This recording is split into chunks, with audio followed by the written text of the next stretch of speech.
Silicon city Bengaluru ಮಗ್ಗಲಲ್ಲೇ ಅಕ್ರಮವಾಗಿ ಗಣಿಗಾರಿಕೆ ನಡೀತಾ ಇರುವಂತ ಸದ್ದು ತುಂಬಾನೇ ಜೋರಾಗಿ ಕೇಳಿ ಬರ್ತಾ ಇದೆ. ಕಿತ್ತನಹಳ್ಳಿ ವ್ಯಾಪ್ತಿಯಲ್ಲಿ ಅಕ್ರಮವಾಗಿ ಗಣಿಗಾರಿಕೆ ಮಾಡ್ತಾ ಇರುವುದು ಕೇಳಿ ಬರ್ತಾ ಇದೆ.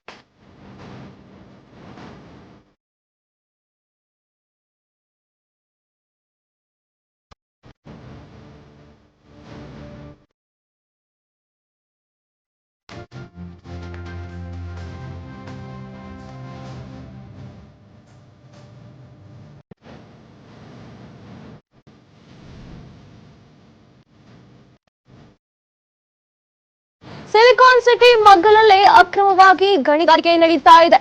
ಕಿತ್ತನಹಳ್ಳಿ ವ್ಯಾಪ್ತಿಯಲ್ಲಿ ಅಕ್ರಮವಾಗಿ ಗಣಿಗಾರಿಕೆಯ ಸದ್ದು ಕೇಳಿ ಬರ್ತಾ ಇದೆ.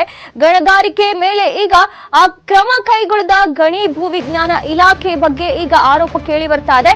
ಮಾಫಿಯಾಗೆ ಸಾಥ್ ಕೊಟ್ರ ಗಣಿ ಇಲಾಖೆ ಅಧಿಕಾರಿ ದಿಲೀಪ್ ಎಂಬುವಂತ ಈಗ ಹಲವು ಅನುಮಾನಗಳು ವ್ಯಕ್ತವಾಗ್ತಾ ಇದೆ. ಭೂಗಳರ ಪರ ನಿಂತಿದ್ದಾರೆ ಹಿರಿಯ ಭೂವಿಜ್ಞಾನಿ ದಿಲೀಪ್ ಅನ್ನುವಂತ ಈಗ ಆರೋಪಗಳು ಕೇಳಿ ಬರ್ತಾ ಇರುವಂತದ್ದು. ಈ ರೀತಿಯಾಗಿ ಸಿಲಿಕಾನ್ ಸಿಟಿ ಬೆಂಗಳೂರಿನ ಮಗ್ಗಲನಲ್ಲೇ ಇರುವಂತಹ ಅಂದ್ರೆ ಸಿಲಿಕಾನ್ ಸಿಟಿ ಪಕ್ಕದಲ್ಲೇ ಇರುವಂತಹ ಕಿತ್ತನಹಳ್ಳಿ ವ್ಯಾಪ್ತಿಯಲ್ಲಿ ಅಕ್ರಮವಾಗಿ ಗಣಿಗಾರಿಕೆ ಮಾಡ್ತಾ ಇರುವಂತ ಸದ್ದು ಕೇಳಿ ಬರ್ತಾ ಇದೆ. ಈ ಗಣಿಗಾರಿಕೆಯ ಮೇಲೆ ಕ್ರಮಗಳನ್ನ ಕೈಗೊಳ್ಳದೇ ಇರುವಂತಹ ಗಣಿ ಮತ್ತು ಭೂವಿಜ್ಞಾನ ಇಲಾಖೆ ಮೇಲೆ ಈಗ ಭಾರಿ ಆಕ್ರೋಶ ವ್ಯಕ್ತವಾಗ್ತಾ ಇದೆ. ಈ ಒಂದು ಮಾಫಿಯಾ ಗಣಿಗಾರಿಕೆಯ ಮಾಫಿಯಾ ಏನ್ ನಡೀತಾ ಇದೆ ಇದಕ್ಕೆ ಸ್ವತಃ ಗಣಿ ಇಲಾಖೆಯ ಅಧಿಕಾರಿ ದಿಲೀಪ್ ಅವರೇ ಸಾಥ್ ಕೊಟ್ಟಿದ್ದಾರೆ ಅನ್ನುವಂತ ಅನುಮಾನಗಳು ಕೂಡ ವ್ಯಕ್ತವಾಗ್ತಾ ಇದೆ. ಈ ರೀತಿಯಾಗಿ ಭೂಗಳ್ಳರ ಪರ ಇವರು ನಿಂತಿದ್ದಾರೆ.